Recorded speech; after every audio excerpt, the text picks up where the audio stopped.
Okay, can you see my presentation?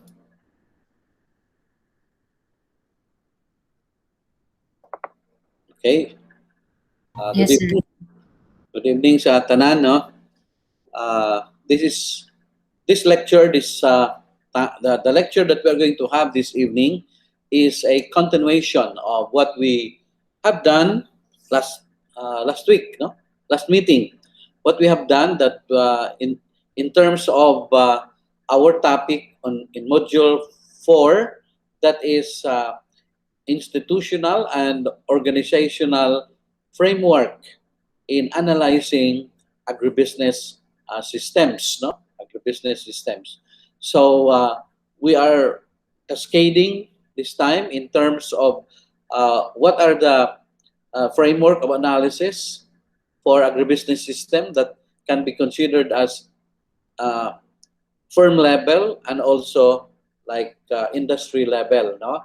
So last meeting we have discussed on the topic, I mean, on some of the mga framework of analysis like the farm to fork. You also have from say for example from root to fruit or something like that, and there was also the from ano from seed to shelf concept also. Now this and we also discussed something about value chain, supply chain and value chain. Now we have done our lecture in supply chain that is actually pertaining to about like looking at the efficiency in terms of the flow of physical goods or physical product from the point of production to the point of consumption or to the final market. Okay, so that is supply in terms of physical goods. And then we have also started to discuss about demand chain or value chain. By the way, when you say value chain, it actually is the same as demand chain. So if that is a demand chain, where does demand originate? It originates from the market. Okay, that means to say ang imong demand chain or value chain, because what is demanded is what is of value to the customer. Okay, what is of value to the customer is what is demanded. Mao nang gitawag siya value chain.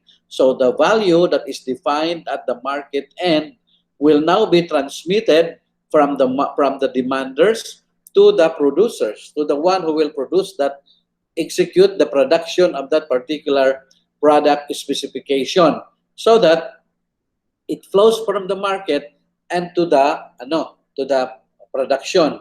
Now, as soon as it is produced, it now is assumed to meet all the requirements of the market or all the requirements of the demanders. So it flows along the supply chain that is defined according to the value specification of the customer.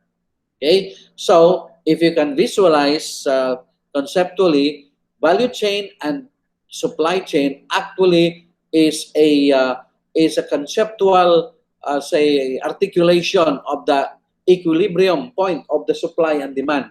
Okay, wherever the wherever the product meets the requirement of the customer, so you have a supply chain agreeing with the value chain. Okay, so that's how it should be, no? So that if a value chain or a supply chain does not have or will I would say will not in one way or the other consider the value chain within it, then it won't be sustainable as a supply chain. A supply chain can only be made profitable, can only be made efficient if it meets the requirements of the customer that is actually defining the value chain. Okay, so the value chain concept originates from the pioneering work of Michael Porter. Okay, the pioneering work of Michael Porter some 20 or plus years ago. Nagkaroon na siya like for example the blow up or has been highly tossed around by development managers and researchers. No, so now we have defined we have already defined what a value chain is all about. Okay, it has all the steps. Now, if I may say, for example, refresh you a little bit, is the value chain is a full range of activities which are required to bring a product or service from conception, okay, from conception. Where is it incepted? At the point of, from the demander's point of view, through at different phases of production, okay, involving combinations of physical transformation and input of various producer services, then delivery to final customer and the final disposal after use. Okay, so that is almost like a very comprehensive definition of say value chain by Kaplinsky by Kaplinsky 2000. No? So that is a value full range of activities required to bring a product, no, to bring a product from conception, from the market. No, it's defined in the market, and then it's actually you bring that for production, and it undergoes different phases of production involving combination and etc. Distribute along the chain to the final customers and final disposal after use. Okay, because this last phrase on disposal after use actually talks about will already deal with sustainability of the value chain. If it is not polluting, if it is not what if there are unwelcome harvest or unwelcome result of that value chain, it cannot withstand, say for example, say for sustainability question, because the thing is it should not, a value chain should be sustainable or should not do something that can cause externality or negative effect to the final customer, something like that. Now, having this in mind, we will now take into consideration how to conduct a value chain analysis. How to conduct a value chain analysis. Now, in this particular, say, procedure, there is a almost like an overlap or a similarity of some sort between how to conduct a supply chain and how to conduct a value chain.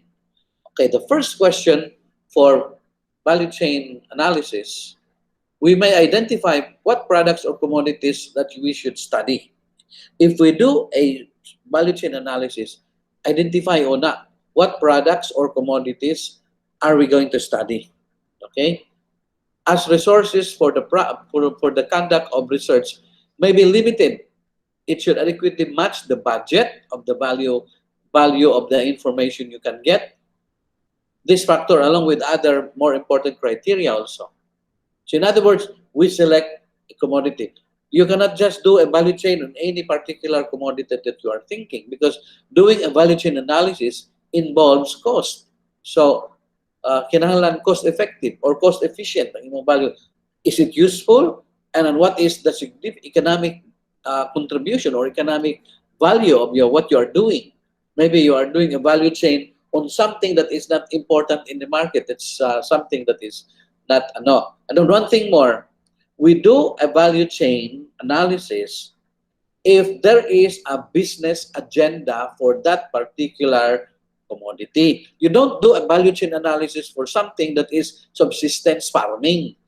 For sure there is, because value chain is all about market. Okay? Now if it's just for subsistence, for kitchen oriented, no way. It doesn't have it won't pay as a planning tool for like improvement of products. Unless there is a market agenda, then it can withstand as a particular or a justifiable work to do for a value chain analysis. Remember, the product and the what? the budget that you have, and the value of the information that you can get. Now, first step in conducting a value chain, determine the criteria. Okay, what is your criteria in doing a value chain analysis? The first step is to make considerations of the priorities in the ranking of potential study area, or say for example, commodity area. Okay, determine the criteria. Kamu na imo ka na nagun sa inyong criteria. Suggested criteria includes like integration of poor or to be inclusive in the market. Okay, potential value potential of the value chain to improve livelihood, such as you have poor should be participating in the market, mao na imong tanawon. And then potential of the product for poverty reduction. So do na by potential nga mo improve ang income ani, maka-address ni, maka-improve silang livelihood or income, then mahawa sila sa poverty. Then potential for labor-intensive technology. Okay? So, tanawon po, because if it is labor-intensive, then it can it can provide employment. Okay? If it is a labor-intensive. Because we always use value chain as a tool for, anti-poverty planning tool. That's one suggested criteria. That is for you have potential of the value chain to improve livelihood. The other group of criteria is market potential also of the commodity. Is there a strong domestic or national demand for the product? What's the growth potential? Okay, what's the growth potential? And the number 3 criteria, you have environmental sustainability or social inclusion. When we say social inclusion, we do not only we do not only think in terms of the farmers, because this is a chain. So who are the players along the chain? Baka mamaya daghang farmers but only one trader. You should have a more inclusive participation of the traders also. And likewise, traders, you have the wholesalers, and so on. Are the government participating in chain development? These are the things that we need to see also. That is what we mean by social inclusion within the lens of a value chain analysis. Okay? Dili lang kay daghay farmer ng appeal, so inclusive na siya. No. Pang value chain gani imong gitan-aw, you have to look at the whole stretch of the entire chain. You can only say that it is inclusive if all players are within this, if all segments are well participated by various players. Medyo may pagka-equitable ba? Everybody benefits the benefits in the fruits of the value chain process. Okay, that's social inclusion, value chain development, and social inclusion. Okay, environmental sustainability, of course, we'll see if there is a potential for managing the environment. There is a separate emphasis for that. We have done a study, an undergraduate study on green value chain analysis. No, green value chain analysis. That means to say we look at environmental sustainability and whether this particular value chain will protect the environment. Because if it protects the environment, it's more often than not very sustainable. No? It's not damaging to the environment. That's also one thing. It's not enough that it is profitable. If it is profitable, but it is environmentally harmful, that value chain cannot go a long way. Okay? So that's step 1, criteria, the determination. Okay? Step 2 in value chain analysis, weighing the criteria. Some criteria will probably be considered to have higher level of importance. Others, medyo dili kayo. You assign weights. Who will provide weights? You as the analyst or the client that you have. You are doing this value chain for somebody else's purpose. Then you have to discuss with them how heavy is to be given in terms of weight for this particular factor. Okay, like that's assigning weights or degree of importance for a particular factor: employment, income, environment, etc. There are a lot of like consideration for selecting a value chain, like for example, a particular product or commodity for value chain analysis. Step 3 is identifying a list of potential product or activities. What are the potential products? Once the criteria and its corresponding weights have been finalized, the next step is to list the potential value chains or product commodities in the area of consideration. Okay? So, mingon sila nga, na-identify na nga ang criteria, mingon ta nga, fruits and vegetable, kailangan man ng commodity sa usa ka municipality or locality, like fruits and vegetables, cereals, sa parang uban na mga perennial crops like coconut, and then high value crops like cacao or something like that. So, imong itanawon which one is more important.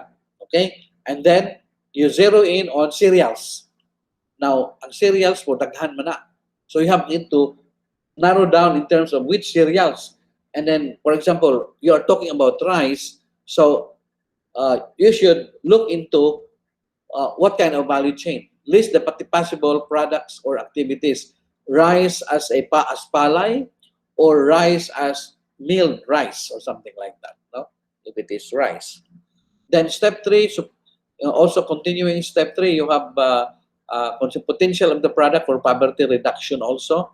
So we have done this in vegetable and also in swine. No?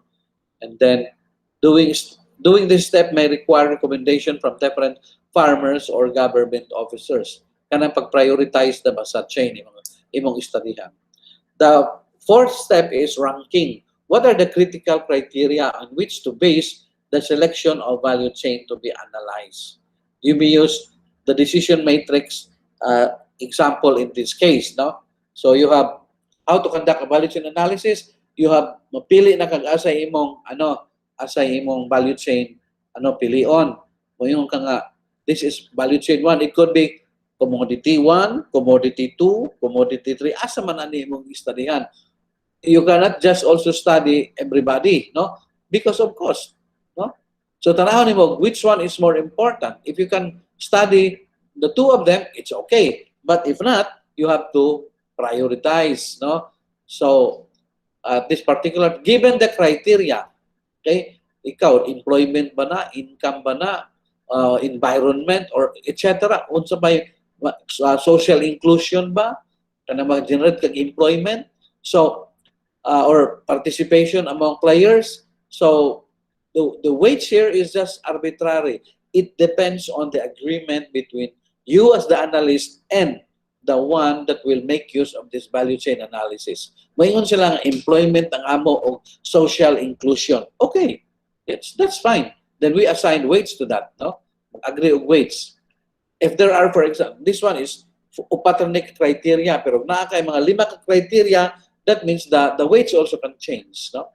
And then so imo nang i-assess value chain 1, okay for example, okay ni siya nga crop pero di man kaani siya gamay ra man ning ma-employ kay murag capital intensive man ni. So ang kana siyang employment 1, tagaan mo nang gamay nga weight. So something like that, no?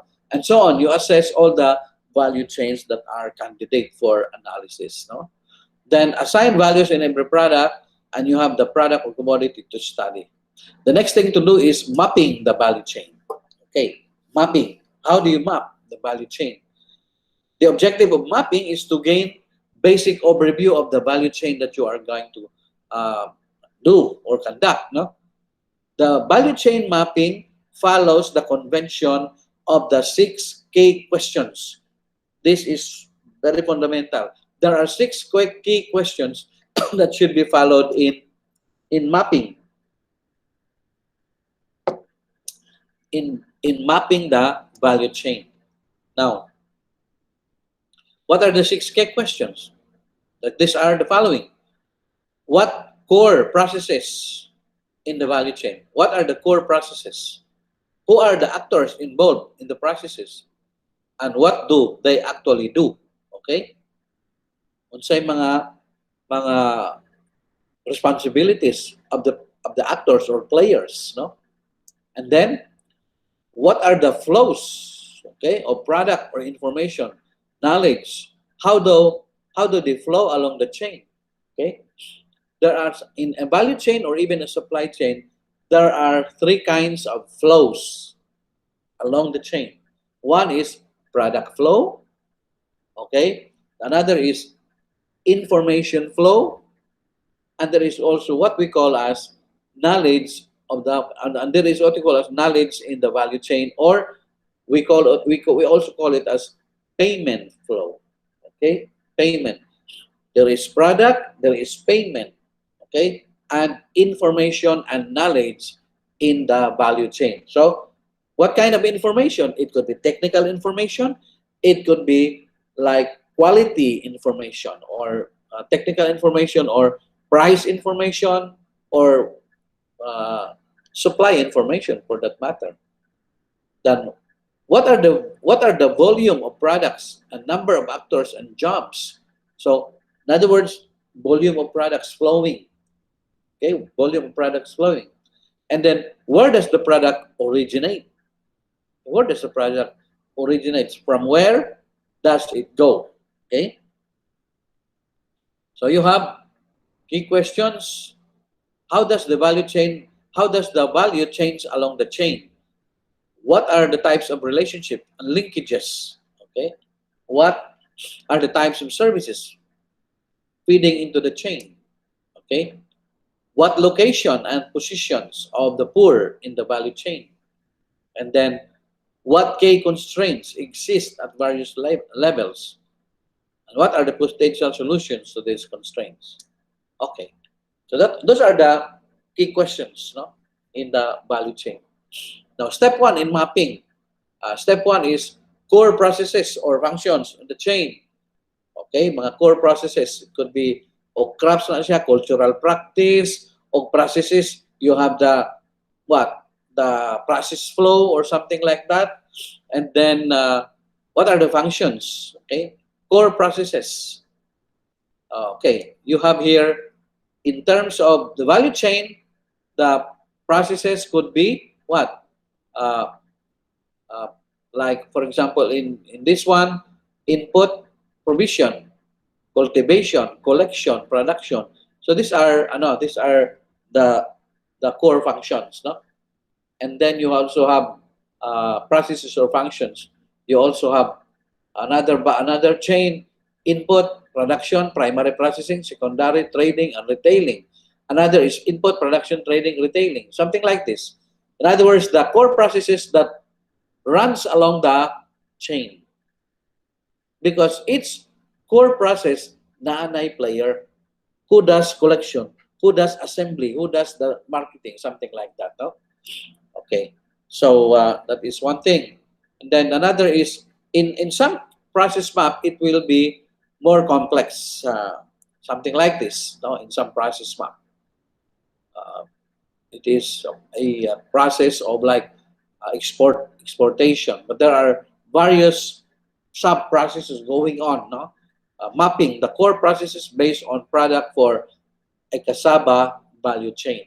No, so you have here you have cassava roots for for flour and for chips, and then flowing there you have for cassava roots for starch, for wheat process, and then for cassava chips, and then for cassava flour, and then other things.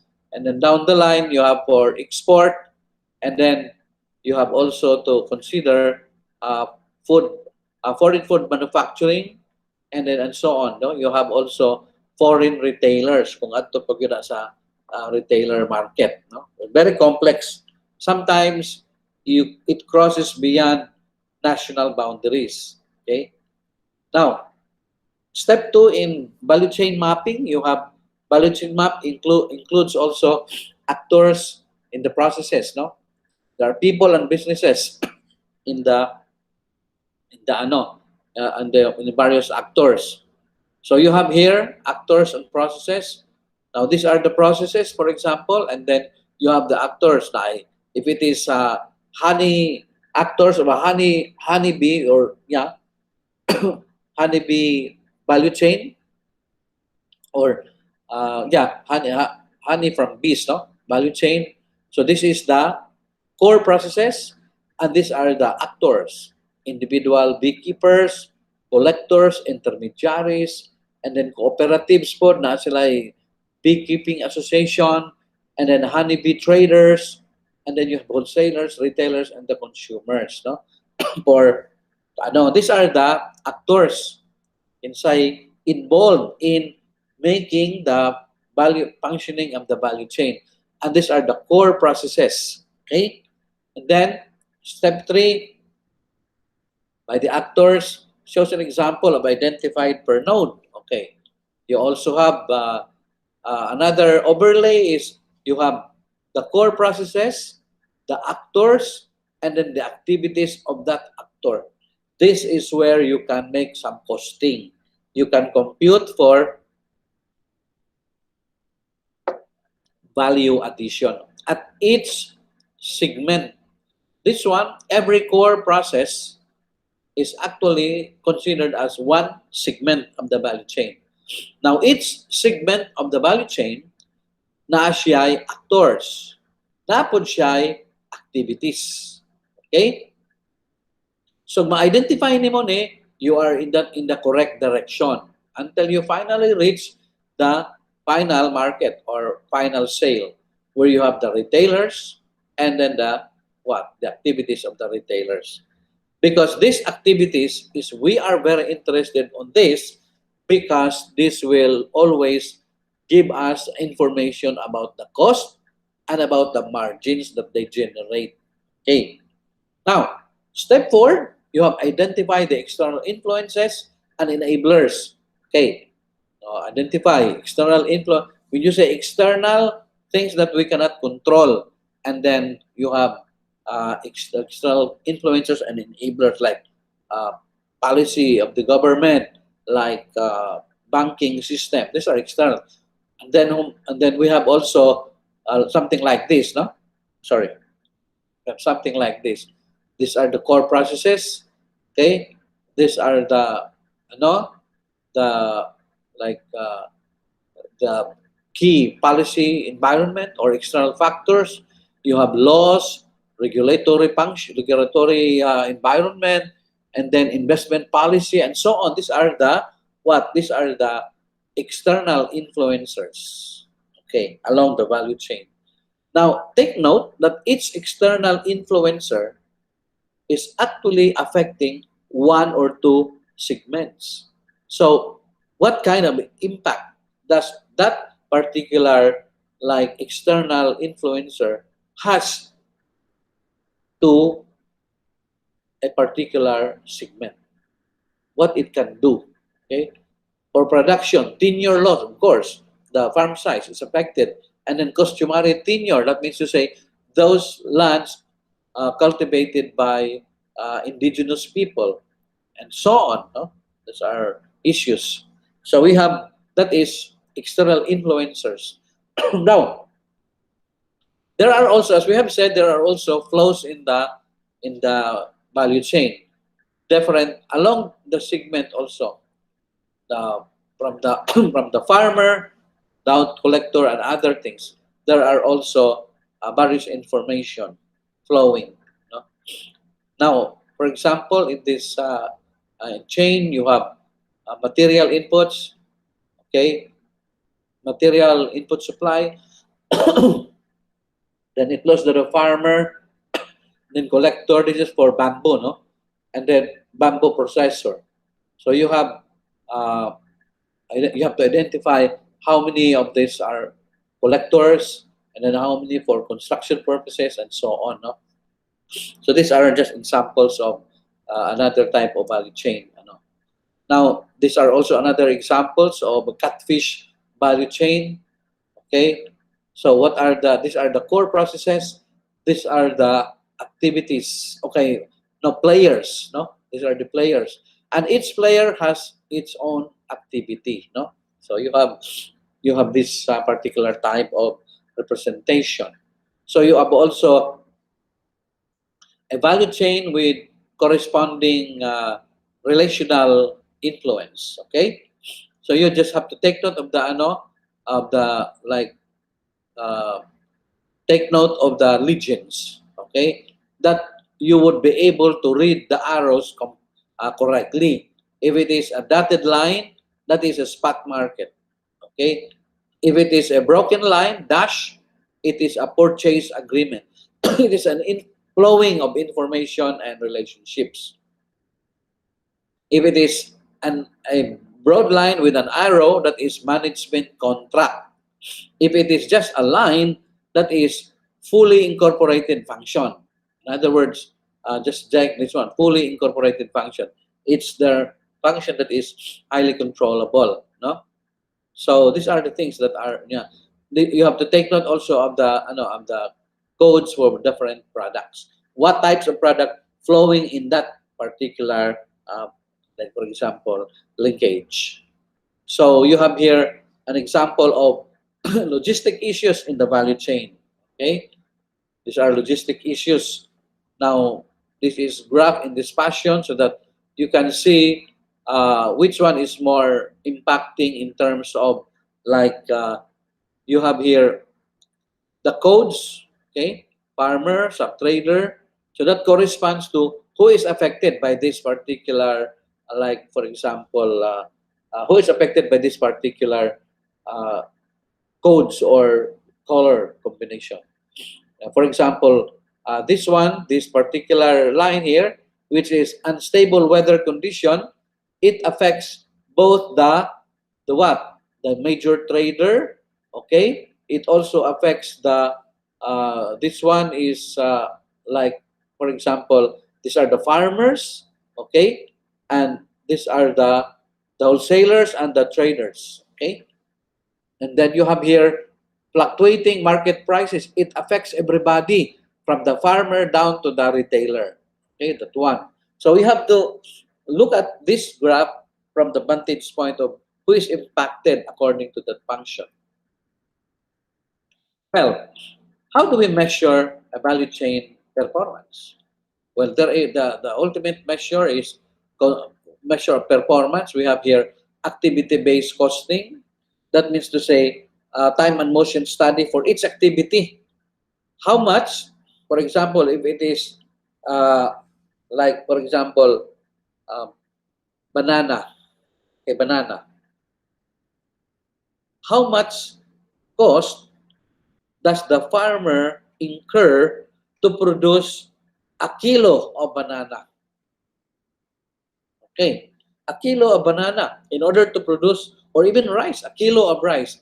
How much does the farmer, a typical farmer, incur in terms of cost per kilo? Very important na because that will always be compared with the actual price in the market. Baka mamaya, ang price per kilo of banana is like, for example, like say, for example, say 8 pesos price of banana in the market, or maybe not 8, maybe 20 pesos per kilo. But to produce a kilo of banana, how much cost would the farmer incur? We have to really be very vigilant in terms of what is the trading practice also, okay, in the market. If it is the banana traded per kilo or per piece? That is one thing that we should consider. Okay, if it is traded per kilo, then you have to compute the cost per kilo. But if it is traded per piece, you have to compute per piece in terms of the cost, because what is priced in the market is per piece. For example, banana Q. Okay, banana Q. You have the price there is per tuhog, per stick. Okay, per stick of banana processed into banana cube. Then maybe one stick is one piece of like banana, and the other plus one half or maybe two pieces in one stick. That's very clever. Now you have to compute how much will the banana cube processor incur in terms of cost for every stick of banana they process. It is it is not easy, but it's not also difficult because this is where activity-based costing will come in. Cost everything, bamboo stick, ang atong tuhugan, and then how much oil, how much fuel, depreciation of the utensil, etc. No, you have to be very careful in measuring pila jud ang ilang gasto. You know what? We have done that study before. And in one particular tuhog or one particular stick of banana, the ano, the like the banana queue vendor or processor will incur as much as 6 to 7 pesos per tuhog.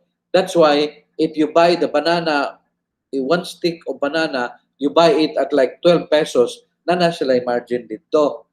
You cannot, that's why you cannot sell the banana at like 5 pesos per tuhog because puhunan lang daan ang usa ka banana, katong usa ka buok banana, that's already about mga 120. Yan na pa yung usa katunga. So maybe 2 pesos per banana. Raw pa na. Okay, raw pa na. You add oil, you add utensils, you add energy or the fuel, etc. Kuhaon mo tanan. Add on to it, wapot yun og mga sitting at 8 ang ilang like cost per stick of banana cube. And then ibaligya sa imo 15 or 12, whatever. So that's like coming one margin. You do that in the same with the farmer. You do that with the trader. You do that with other players in the chain. And then what we call, there is also what we call as value chain at each segment. How to compute the value chain? Value addition at each segment. From the word value addition, you have gross value minus it's value addition is almost like gross margin also, no?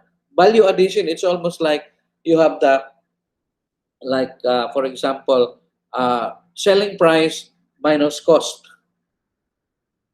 okay, minus cost of sales if it is okay. So if at the farmer's level, you have what is the value addition? You have the selling price minus cost of production. That's value addition at the farmer's level. Okay? And then there is also what we call as waterfall analysis. It's just plainly an analysis of who gets the best part of the value chain surplus or profit. Kinsa may dakog profit along the value chain? Farmer ba, trader ba, wholesaler ba, or retailer? Okay? So, or processor. No? Na waterfall, that means to say a cascading graph in terms of who gets a greater or larger chunk of the profit. If you compute the total value addition of the commodity or product within the chain, who gets a greater margin? Okay? Kung imong i-add tanan nga value addition from point of production to the final sale, tanan nga value addition i-add nimo. Pilay nakuha sa farmer, pilay nakuha sa trade processor, pilay nakuha sa wholesaler, down the line pila po nakuha sa retailer. Okay? That's what we call as waterfall analysis. Because makita man nimo dito who profits a lot in the value chain and how can you do to improve the situation in terms of distributive effect in terms of the profit along the entire stretch of the value chain. Okay? Then you have the price spread analysis, how price changes as it flows along the value chain, etc. Now that is the measurement of performance. The other types of I would be very quick in analysis of a agribusiness system is what we call as what? The RMA or rapid market assessment.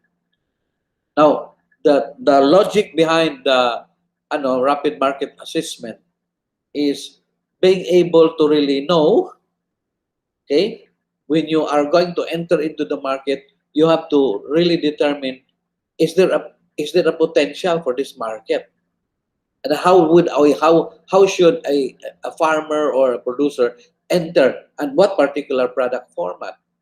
Okay, are we going to cater to the needs of the demand of the trader, the processor, or the retailers, etc.? This is going to be a quick, like, browsing through the entire market in order to identify possible point of entry in that market. Okay, so the objective of using RMA is to investigate the system's market structure and determine market positions of the player. What particular player that is like wala na, has been there, ano, wala na change, maura, and what particular players, who are these players nga there is a growth potential, pwede ka dito mosulod, no, and so on, no, what product format and what are the prospects in this market, no. Marketing marketing by function refers to all activities, no, because marketing, or definition of marketing, and define market-based purpose and function. Okay, purpose is, of course, serving the customer. Function refers to activities involving product from the point of consumption. Okay, now there are perspectives that should be known in RMA. It should be customer base. It should be movement base. Must be delivered to the customer, and then that will also be, of course, market oriented. No. Now, following this concept, we need to understand how decisions are made, because small decisions make a strong or very influential player in the value chain. No? Because there are various decisions that should be done. Who makes the decision in the market? Okay? In terms of buying in volume and then buying the specific quantity, what kind of player, or who makes that particular decision that will influence the normal functioning of the entire chain, no? So we have to know that in the rapid market assessment methodology. Okay. Now in uh, in rapid market assessment, very important, you have a good foundation in the fundamentals of marketing concept. Okay, as opposed to production concept. Okay, when you say marketing concept, you have a good orientation of what the market requires, not in terms of I have the product and I can sell this. Who defines market? Who defines value? It's the market. So we have to start from what the market requires. Okay, so in terms of needs and wants of the market, and then are there specific, uh, say for example, premium offered for what particular service? Gusto ba sila door to door? Gusto ba sila ready to eat? Gusto ba sila ready to cook? Or are they preferring in terms of particular brand? Things like that has to be known in a rapid market assessment. Because what if the market prefers to be branded? Gusto sila branded. And then your product is a raw or fresh product. It's unbranded. So does that mean that you cannot sell to this market? It depends. Maybe you can sell this particular product of you to a concessionaire that does the branding. Sila na dito. Okay? Just like, for example, in our case, the vegetable coming from Ormoc is unbranded, of course. It's all sorts of different grades. Does that mean that we cannot sell to supermarkets? Not necessarily, because we see also who sells in the supermarket.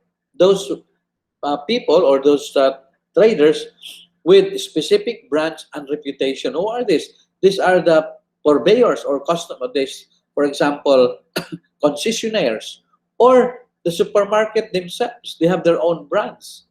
So we negotiate with them on what particular product requirements they have.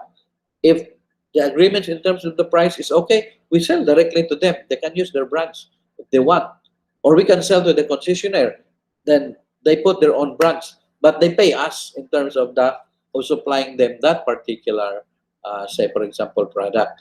Because this concessionaire do not have their own like farm. They just buy, like for example, Dison, Eden. They cannot produce everything. They just buy from different farmer groups, and as soon as they buy, they sort and grade and pack. They put their brands, Eden, Dison, or RC, RC, fresh vegetable. You can see that at SM or Robinson. RC, that is our concessionaire. Robert Chowa, that RC, no, that's an example only. No? So value satisfaction. What is it that satisfies the ano, the what kind of benefit that satisfies the customer? Sige, pangita. And then, okay, satisfaction of brands. And then, exchange transaction. What is the transaction? At least, cash ba or like modified consignment? And then, what are the extent of competition in that market? Okay, competition. Uh, and then rivalry, for example. Understanding people and the needs, no? At what price and quality they find it attractive, and then selling the product at a profit.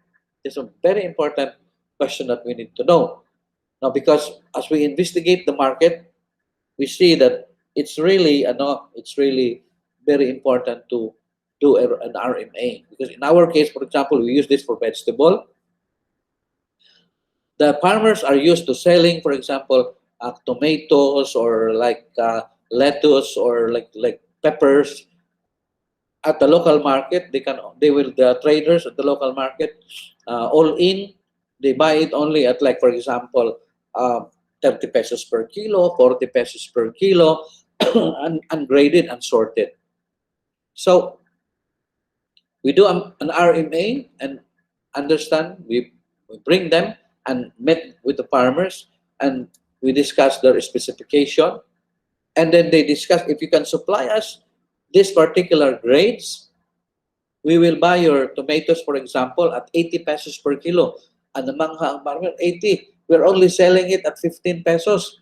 But you have to grade and follow the standards, the maturity index, and the sizes, and so on. No, we have to follow the requirements of the market. So that's exactly how we are going to come out. What are the things that will come out in the RMA? Okay, what makes agribusiness markets unique? As a commodity moves along the value chain, it faces various factors. Since agribusiness system is sensitive to many variables, like short-term volatility of price because it is biological, and then seasonality also, and it's high risk. That's why very difficult to really market agricultural products. Okay, and also you will notice that agricultural products, once you bring them to the market, there is high market or high transaction cost and marketing cost. What is transaction cost? Og sa uban pa, as you bring the product, matransaction ka. In other words, you will pay a certain cost na unnecessary naman pala, di naman kailangan. For example, you don't know your market, and then you bring that to a particular, or you don't know your buyer, and then you bring that to a particular market. You don't know your buyer. What will happen? Sugaton ra kag buaya. No, laway ray puhunan. Ako'y palit ani, wagod siya kwarta, nadalhon na niya nga sa trader. Siya may nakatuon, something like that. And then you pay him certain amount of money, and then actually, nagpaginan siya lang siya. Okay, like for example, in Cagayan de Oro, mga eggplants, kalbasa, paghunong sa truck, okay, baba, ana, ana, naog. Pag naog pa lang, 50 centavos na kada kilo ang bayad. O di pa ka mo agi ato nila, di mga kahibaw, asa ni may baligya na maayon. Because nasa like contact, asa ng buyer. Okay? So, that's how the trader. But, if you know exactly, you have a clear and transparent negotiation with your market, maglaway na sila. di na sila katilaw, no? O mga gitawag o mga unnecessary cost. Okay? So, or like wakaka, the road is really very unfriendly. So the only transportation is habal-habal or mga jeep nga dilapidated kaayo. Karga ka dito, very expensive ang transportation cost. Unya, knowing that you are bringing along, say for example, vegetable or whatever products you have, they will tell you, asa man ni may baligya manang or noy. Mao lagi mo adto pa ko dito. Ako'y bahala ni, ako'y dalang ato sa ani nga trader. Halin ka dito. Dalhon ka dito. So, what happens?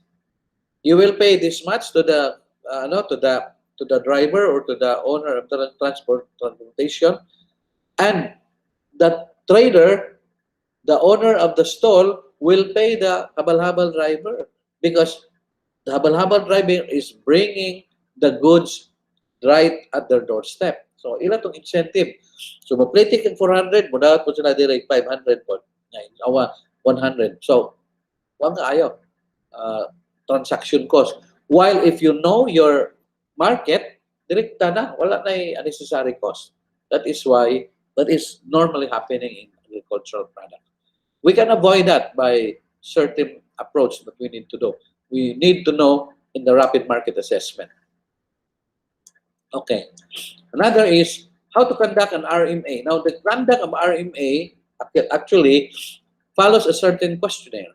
And after that, you integrate your open-ended questionnaire and making the narratives of the findings, actually.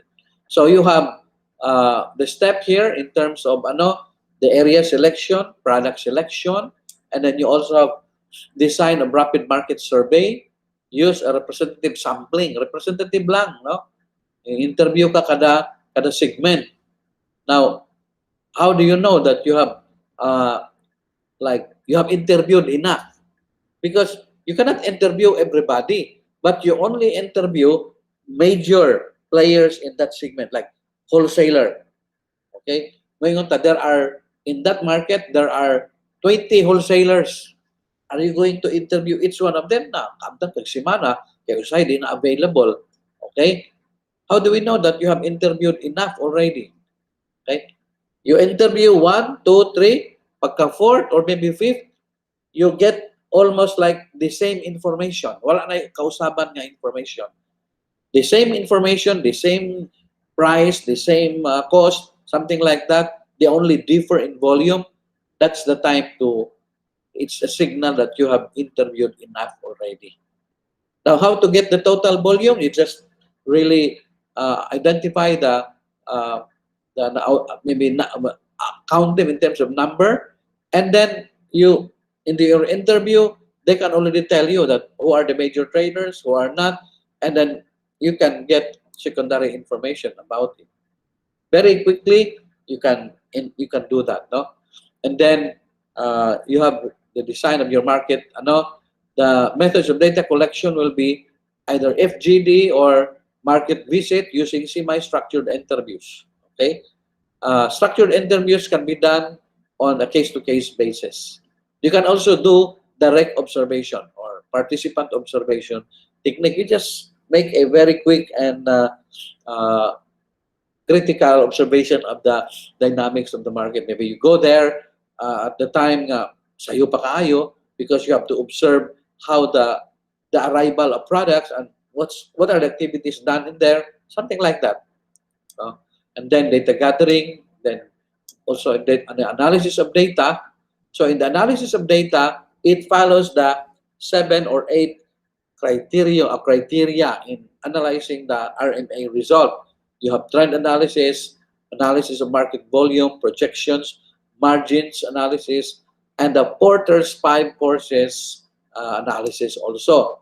Okay, so you have that particular aspect. Now, let's go to the Porter's 5 forces framework in doing as part of our RMA analysis, but separate actually ni siya, no?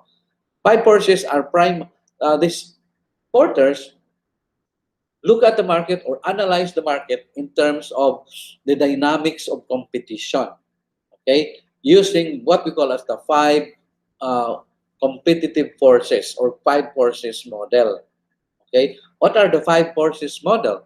These are the rivalry among competitors, the threat of new entrant, okay, and threat of substitute, bargaining power of suppliers, and bargaining power of buyers.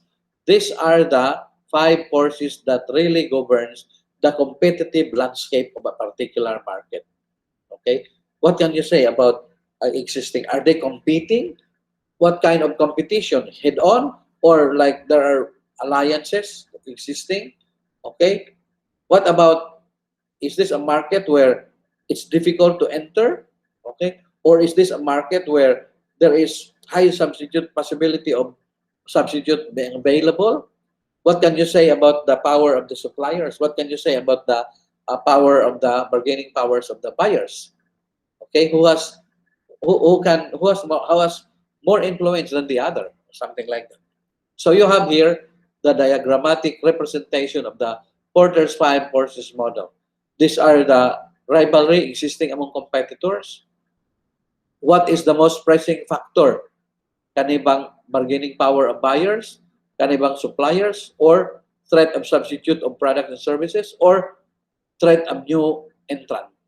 If it is a new market, very profitable, there is a high threat of new entrant. Lagi musulod. Pero if it is already a very confined market, medyo ligo na kayo, they have been there in that market for like quite some time and nobody dared to compete with them. There are only about a dozen of them. There is a very low threat of new entrant. Okay, but there is, what about the bargaining power of suppliers, etc. No? So that defines the whole dynamics of competition. This summarizes what we call as the Porter's five forces model. This is pioneered by Michael Porter. No? So you have rivalry among competitors, and then existing competitors. Now you have all the different questions or the different items, and then you have rivalry among threat of entrant. Okay, and then you have also barriers to entry. There are various barriers to entry. Okay. By the way, you will discuss this in your strategic management also. And then you have also other different types of barriers to entry under entrant, no? And then you have also other things, restricted government policy, okay? And then you have also threat of substitute is a product that performs similar to the industry's production, okay? So you have here example of threat of substitute is that you have Netflix is a substitute for DVD rentals, which is true. No? Facebook Messenger is a substitute for text messages. So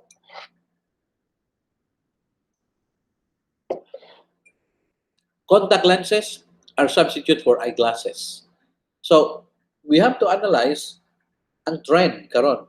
Is the trend more in the Netflix or more napagyapon DVD rent? If you are providing DVD rental services, kusog na kaayong Netflix, awa na, magkaana mo ka, wala na imong DVD rentals. We have to look at this. No? We have to look at this. Just like, for example, meat shop against wet market meat shop. Okay? Asa may trending karon in the market.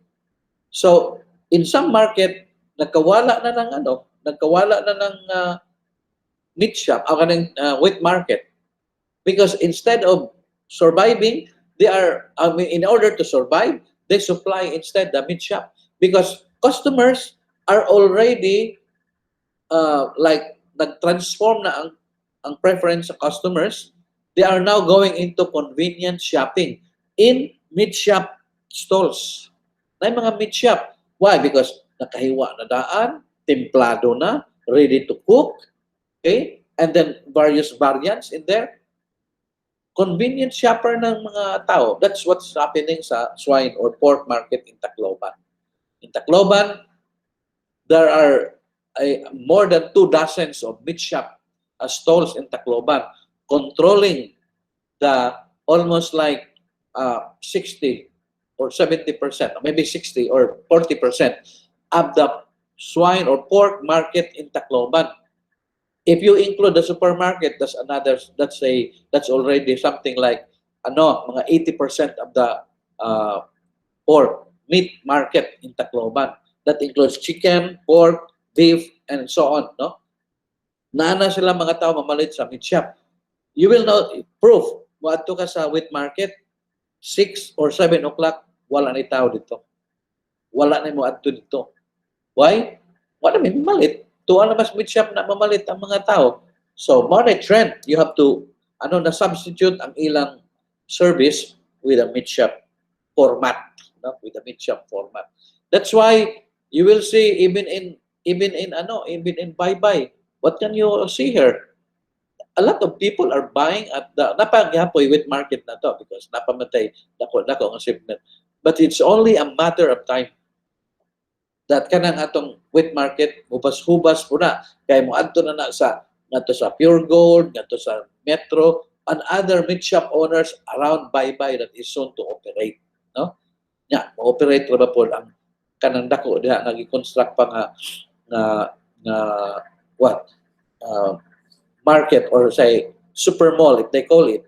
Ang Angkor department store diha or ang Angkor supermarket is Robinsons. Masamot na. Masamot na kay musuyop yun na ang mga tao to naman na dito kay di naman ka to naman tanan dito, no? To naman tanan. So let's substitute. And then you have also threat of bargaining power of suppliers. By organized within mga suppliers or bargaining power of the buyers, no? Are the buyers organized? Dagko.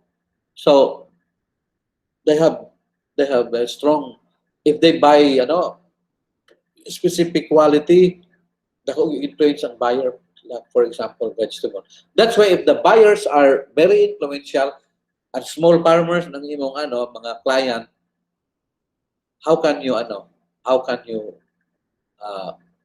deal with the buyers properly?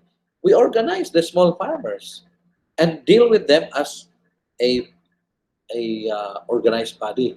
That's how we did it in Ormoc or in Cavintan, no? Because the buyers in Cebu, they would like to have anybody na mo supply sa ila na ay bank account, maka-issue og receipt. Okay? What can you expect with a small farmer with only like 50 kilos of vegetable? They cannot, they don't talk about issuing OR or receipt. Okay? Because, and then another thing, the buyer will only pay once a week. Okay? So you better have a bank account because they will deposit the check in your bank account. Boy, individually the farmer cannot simply meet that. So what we did, we clustered them, we organized them, and they are now a recognized organization, and they started selling to Gaisano. And this time, wala na. Sila na yung contact sa Gaisano and other buyers. Nanghina lang karon tungod sa pandemic. Pero when the market opens fully, wala na. Timon-timon na lang ang mga technicians sa DA o sa BSU. Because they have already been well anchored dito sa market na. And wala na. They have their own. Ang ato na lang is to monitor the technical part there is a production.